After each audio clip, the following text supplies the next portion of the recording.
This is the Bartholomew Town Podcast. Hey everybody, welcome into another edition of the Bartholomew Town Podcast. Bill Bartholomew here with you, coming off what was a spectacular weekend here in Rhode Island. I hope you had a chance to get outside and enjoy that. I know I did. Each day I was doing everything I could to make sure I spent as much time outside as possible. I got to perform at the Ocean Mist on Saturday night, always one of my favorite venues to perform at, and it was pretty much a sellout, so that was nuts. Thanks to everybody that was there. Busy week here in Rhode Island. We have the next gubernatorial forum. I won't call it a debate, but the next forum coming up on Friday morning. I'll have coverage of that on, I'll be live tweeting like I did the last one. I'll do a wrap-up pod, so on and so forth. That's Friday morning. I think it's at 10 o'clock, and it's coming from Roger Williams University, the Latino Policy Institute. So also seeing today that Central Falls has reinstituted the mask mandate in schools. So COVID cases definitely rising. COVID outcomes definitely presenting here in Rhode Island. And it's something to definitely, I don't know what we do anymore. I don't think we freak out. I don't think we melt down, but it's definitely something to keep in mind. Now, there was a former member, I should say, of the Department of Health, Julian Drix, that last week put up a tweet that was highly critical of Governor McKee, even calling him incompetent for his COVID-19 response. And that has kind of gained some traction. I saw there was a Boston Globe article on his reaction to that. So you can judge for yourself whether or not we're doing the right thing, balancing the economy and daily life as we know it with mitigating a virus. But that's happening right now. And really, at this point, we just have to see how it goes. You know what I mean? Good thing is we're heading into summer proper, and there'll be more and more outdoor activity, and hopefully that helps to remedy this a little bit, but to be determined. So today's guest is Brad VanDerStad, who's been on the podcast before. He's running for city council in Ward 3, and is just somebody who is like a Providence person. I think that's the best description of Brad. He does the downtown walking tours. He's involved in a lot of different community level groups, and is just somebody who has his finger on the pulse of many different issues impacting Providence. And I thought it was a good time to bring him on and have a conversation on Providence in general, because that's been something we've been getting into here on the podcast, this notion of the new Providence versus, or perhaps in conjunction with, the old Providence. And Brad had some really interesting things to say on that. Plus we talk about his campaign for city council and what is a really interesting year on the city council. You've got a bunch of young candidates. You've got a bunch of vacancies that are taking place. There could be some major shifts there. So we're going to keep an eye on that. As the city of Providence goes, so goes the state of Rhode Island, ... But I really think Providence is in a critical moment right now where in its relationship to the region, not just the state, but the region is at an all-time critical point.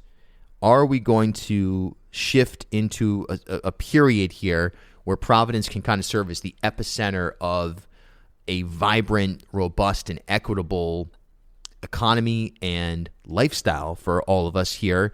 Or are we going to start to see us move closer to feudalism, right, as a result of some of these decisions that are coming down? So that's the nature of the conversation today. Speaking of conversation, if you want to get in on the podcast, send me an email, bill@ripodcast.com. I'm going to be reading your emails live on the air. Well, not live because the podcast isn't live, but you know what I'm saying. We're going to be reading them on the air and presenting questions to candidates and so on and so forth as we move along here. Again, that's bill@ripodcast.com.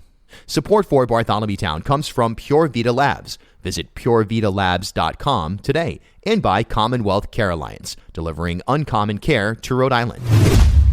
All right, so something that we've been talking about a lot is, or I've been talking about a lot, and we've been kind of discussing here on the podcast, is this notion of kind of two Providences converging. One, the old Providence that, of modern times, if you will, the last, 100 years or something like that. I know Providence has been through a lot of transition in that period, but then this new Providence that includes the 195 land, that includes the Superman building, the Trader Joe's, the recalibration of the bus terminal. And joining us today is Brad VanDerStad, who is running for city council. Welcoming him back to Bartholomew Town. We have a lot to talk about. Obviously, you're running for council. I guess we should probably get into that, but I want to start with this notion of this convergence of two Providences. Your initial take as somebody who's been kind of right in the thick of development in the city and concepts, your initial take on where things are going, and can we balance the old and the new Providence? Yeah, well, that's a great question, Bill. That's awesome. And actually, I feel like I'm well positioned to answer it because of my small business giving walking tours in downtown Providence. Sure. And there's a spot on North Main Street by Mills Tavern where there's a hill that goes up to a parking lot there. And if you go up that hill, you can see the remnants of the East Side rail tunnel that travels underneath the East Side. And also, so I'm always perplexed by that spot, or just in awe, because it's not only the first street in Providence, North Main Street being Town Street originally when the settlement was first created in 1636. And that train then in the early 1900s, bringing commuters from the Seekonk area. And now to have Mills Tavern, modern restaurants, the train, if you were to try to build it again, would hit several buildings, right, that have been built since that time period. And so to be able to stand in that spot at the convergence of all these time periods, it always kind of makes me appreciate the fact that we're in another layer of it, but we're all in this continuous existing history. I think that's really cool. Yeah, I agree. And it's important to know or note, I should say, that, when we talk about the old Providence, I mean, who knows what Providence even looked like? I mean, we can go back to the pre-Ice Age times. Right, I mean, it's constantly moving. And I think you're totally right that you can see so much transition happening. Do you think, and just on a baseline level from your vantage point, I think the big issue is housing that a lot of people have. Now they'll say, oh man, the Superman building's coming. Nobody's going to be able to afford to live there except for the 20% maybe in the affordable spot. But at the same time, there's housing issues throughout different layers or levels of income. So it almost is like this important thing to be able to have middle and upper middle class housing so that those people aren't taking the quote unquote affordable housing. Do you think that balance is going to be struck here as we move into the next 10, 15 years? Well, what's nice about luxury housing is that there's already an existing incentive for it, as it's profitable, right? So even when market situations aren't like we're looking at right now, it makes sense for developers to build units that they can turn a big profit on. That's okay. That's why the conversation publicly has all been about affordable housing, because it's not always a positive incentive for developers to come in and build affordable housing because they can't make the money off of it. So the subsidy has to come from somewhere, whether it's the city selling at a discounted rate or there's an agreement that the units will only go to renters of certain incomes, right? There has to be some, and part of the development and sale and renting process, there has to be some level of subsidy, and that's usually where the government will step in. I think when it comes to housing, we have to look at both incentives and disincentives. I was just reading an article that a constituent shared with me about the housing problem in Massachusetts, where you have a bunch of little LLCs that are easy to set up and protect the owner from liability, that are scooping up hundreds of homes. This article is in the Springfield area, and made it almost impossible for renters to, first of all, find out who they're renting from, and to hold accountability for those folks who are not being responsive to tenant needs. So we need to make sure that when it comes to housing, that the right people are getting access to it, basically. We need to shut off the financial incentive for businesses like that to operate, and steer the ship back into the hands of renters in Providence. Yeah, I completely agree, because there's also something that Mayor Allors and I talked about this, I don't know, maybe 3-4 years ago here in the pod, I guess 3 years ago, which is that it's not okay to just say, well, you know what, there's not enough housing in Providence proper for traditionally Providence residents, so they're just going to move to these, lofts or something like that in Pawtucket, or, you could always just move to just over the state line somewhere else in, I don't know, some Blackstone Valley, Massachusetts or whatever, and just take 146 into work. The idea is people who want to be in the city should be able to be in the city. And that once you get to that point, that threshold where you just can't be here, you can't make it work, that's a dangerous thing. And that's something that a lot of people, I think, would be probably correctly so concerned about when we talk about building more and more housing, with the idea of these are either commuters to or from Boston, or people who are working hybrid that work out of New York or something like that. Yeah, and I'm glad you mentioned the Boston commuter. So we are in Ward 3 where I'm running. We're having a robust community discussion regarding North Main Street right now and what the future of North Main Street is going to look like. And we're talking about putting in a bike lane, and there's single lane, what's it called? Dedicated transit lanes, right, for the R line that goes through there. But we can know at this point that once these investments are made, this is going to be a really desirable area. And I want to make sure that the whole situation doesn't become extractive with out-of-towners moving in, buying fancy development on North Main Street so that Boston commuters can hop on the R line and take it to the train, right? Yeah. Like we know that could happen, but that's 100% within the realm of possibility. So we have to make sure that when we're designing things now, we're setting aside land and development opportunities for low-income housing and mixed-income housing opportunities. Let's talk very specifically, I should say. You're running for city council. Jumping into the sausage making process. Yeah. And what made you decide to run? Oh, I feel like a lot of people, and I probably should have this like boilerplate answer, but I kind of change my mind every day. I know I want to run. And the answer right now is that I love the city of Providence. So I have it tattooed on my forearm here. Yeah. I love the city. I moved here in 2012 for a degree at Johnson & Wales and decided that this was the place for me. I love getting involved. I'm the vice president of the Summit Neighborhood Association. I love getting plugged in and supporting neighbors. And I'm all about I love new ideas, and I love being able to amplify those ideas for other people. I'll settle with that for now. Yeah. That's a nice way to answer it, though. I mean, not having the boilerplate. Yeah.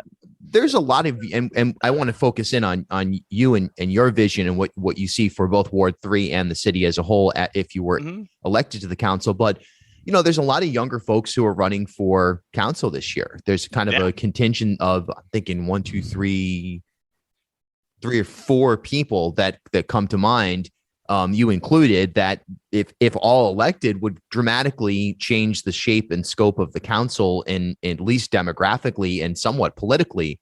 Do you feel like there's the pulse of the city right now is looking for, I hate to use this term, it's kind of like, what does it even mean? But I don't even know where it's originated from, but fresh blood. Yeah, I hear you. Okay. Yeah, so I'm really excited to be a part of this because you're right. It is a unique year for the city council because 2/3 of the city council is up for is going to be new based on a term limit ordinance that they passed a couple of years ago. And so this is the first time that there's going to be this huge level of turnover, and I'm really excited to be a part of that. I think that there's a lot of young people, and I'm really excited about it. I think that it's important, though, that as young people, we make sure that we don't just come steamrolling in with progressive values without actually sourcing them from the community too. I feel like it's important to listen to neighbors and make sure that they're considered. In Ward 3, we're having a big conversation around bike paths because they're talking about bringing a bike path to Hope Street, which is a pretty narrow street and a business district. And I was just talking to some business owners on Thursday about how they're all against. The vast majority of folks that I have talked to are against the bike path on Hope Street. They say it's going to be unsafe. It's going to bring congestion. It's going to make deliveries challenging for their small businesses. But the folks who are not directly impacted by that want safer and more affordable and more direct transit lines for alternative transportation routes like bikes and scooters and whatever you choose to ride. So it is contentious, and I'm a big bike path guy, but a lesson I learned is that we have to make sure that we're listening to everybody. The business owners are really important. This is their livelihood. It's really important that they feel heard and respected in the process. So that's going to be something that we're looking forward to. Yeah, that's such an interesting and mature response right there. I completely agree with that. I think that applies to General Assembly as well. Now, there are times where you have to take a stand, and there are issues that are just like no question about it. I mean, unless you want to just be complete phony, you can't just roll over on. But I think that's so fascinating that you say that, and specifically with the bike path, because I mean, when you look at the South Water Street bike path, there was limited controversy in terms of who was kind of behind it. I know it was sort of emanating from jewelry district leadership and certain restaurateurs and so on and so forth, but there was opposition, and I feel like some of that opposition, and again, I'm not talking about the confusion between the federal government and the DOT and the city of Providence. That was just a whole nother cluster of nonsense.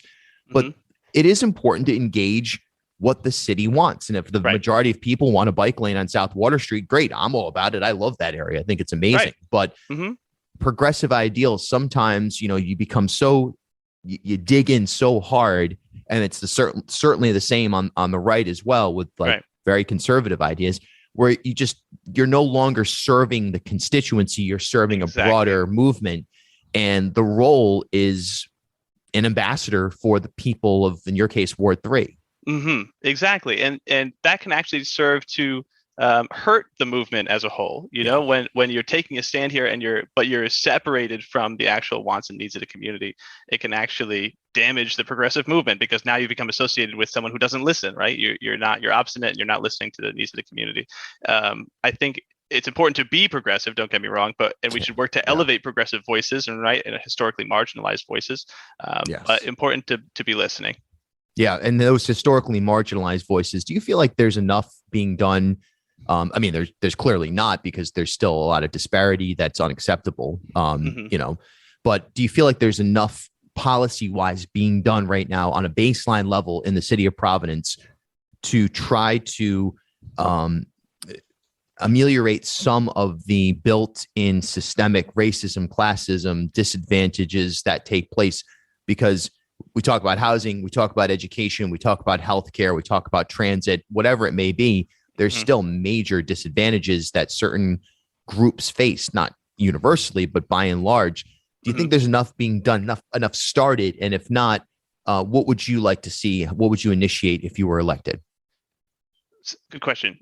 It's never enough, right? There's never enough that can be really done to ameliorate the tragedy of racism in this country. I think of Ward 3 specifically, and if you go down Olney Street, if you're headed up the hill, right, toward TTO Flats there, and you look on the right and left, historically the line between Ward 3 and Ward 2.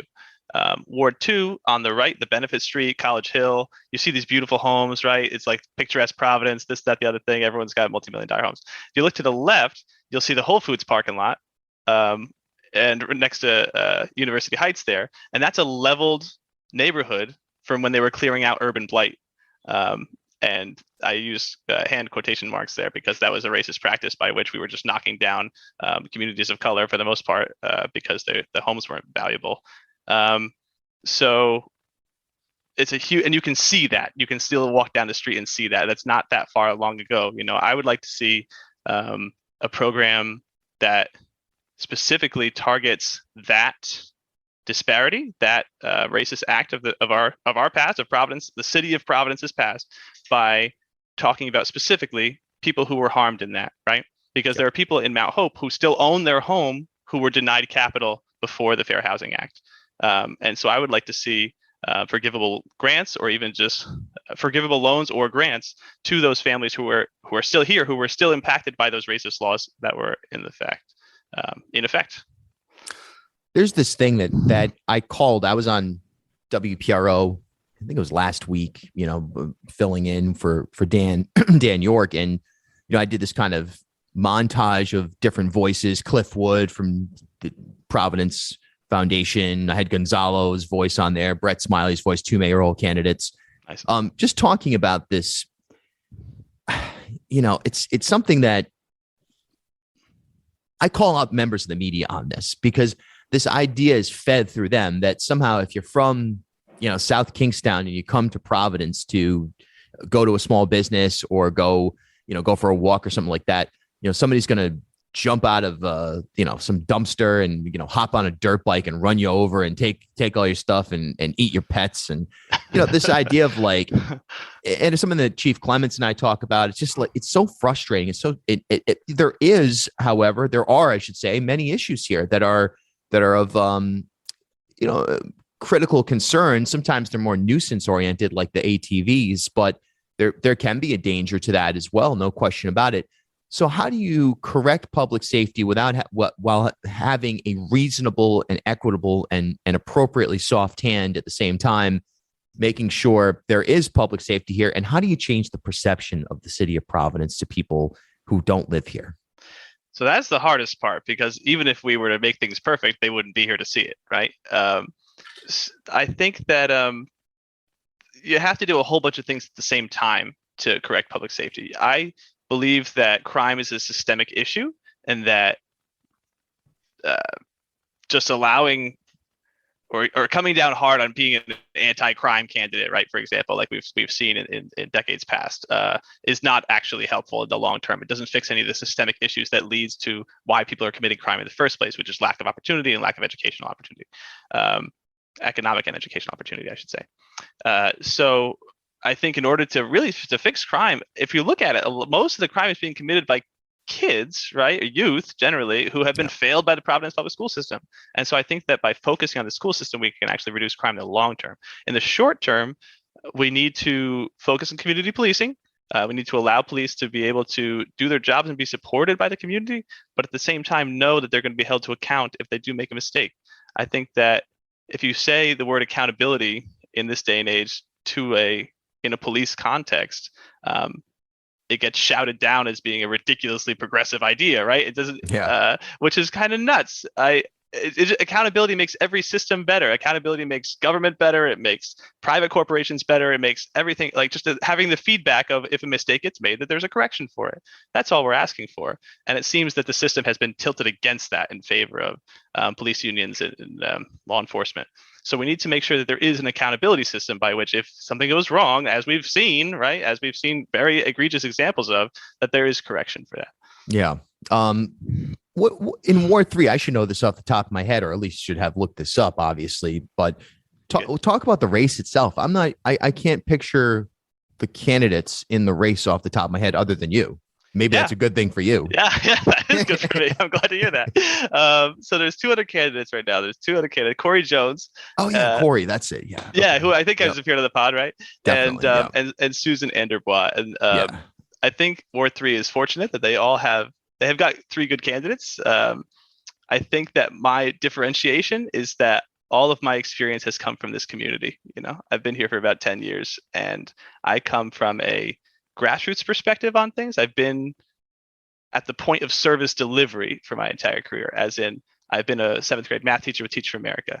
I'm a Rhode Island National Guardsman, and I've slept in the woods at the point of delivery, right, at the lowest point. I'm the vice president of the Summit Neighborhood Association, right? I think I said that already, but it's at the community level as opposed to coming down from the governor's office or coming down from the leadership of the halls of power there. And I think that is my perspective and the best perspective in order to build policy. Last question here, and it's very ambiguous, I guess, and subject to interpretation. What's your favorite restaurant, cafe? I mean, this is like the generic. I feel like Dan McGowan does. This is like his territory. I should probably tread carefully here so as to not rip off Mr. McGowan. But favorite restaurant, favorite cafe, favorite place to hang out. Like, tell us about your experience in Providence on the fun side of things. Yeah, I'm dreading one day Dan McGowan's going to ask me where my favorite cup of coffee comes from, and I don't drink coffee, so I'm I'm really worried about that.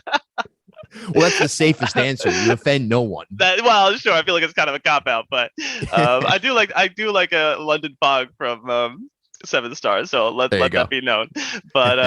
But yeah, I had pizza yesterday at Hope Street Pizza. It's a great little spot. I love going down to Three Sisters for some ice cream. If you go for a long walk on Blackstone Boulevard and stop it for some ice cream at the end, it's your little destination there. Hope Street is such a marvelous place. I love it aesthetically. I love it for its community. I love it for its owners and the people. And I'm starting now. I've lightly known the business owners because I've seen them before, but now I'm making a bit more of an intentional effort to get to know folks. And I love being able to walk down the street and be like, oh, hey, what's going on? I get my haircut at Arrow Salon, which is right off Rochambeau, and the ladies in there are awesome. It's a great community. I love spending time there. Brad VanDerStad, he's running for city council in Ward 3 in Providence, and somebody who has just been, kind of hyper connected to what's going on in the city through your work and all the different things you just described, but also through your small business giving tours of downtown. I mean, it's not really a bird's eye view. It's like squirrel's eye view. I don't know. I love that. Wow. I'm going to start saying that. I got a squirrel's eye view on this. Yeah, absolutely. Yeah. A historical foundational view of Providence. Yeah. There you go. Support the podcast for as little as $3 per month by visiting patreon.com/BartholomewTown, or just go ahead and click the support link wherever you're listening right now. At HealthSource RI for Employers, we provide access to health insurance to more than 1,100 local businesses and nonprofits, and 96% of them renew through us every year. Maybe it's our choice of 19 different health plans, our 10 years of customizing solutions, or our one local team of dedicated experts helping employers find quality health insurance. See how our numbers stack up for you. Learn more at healthsourceri.com/employers.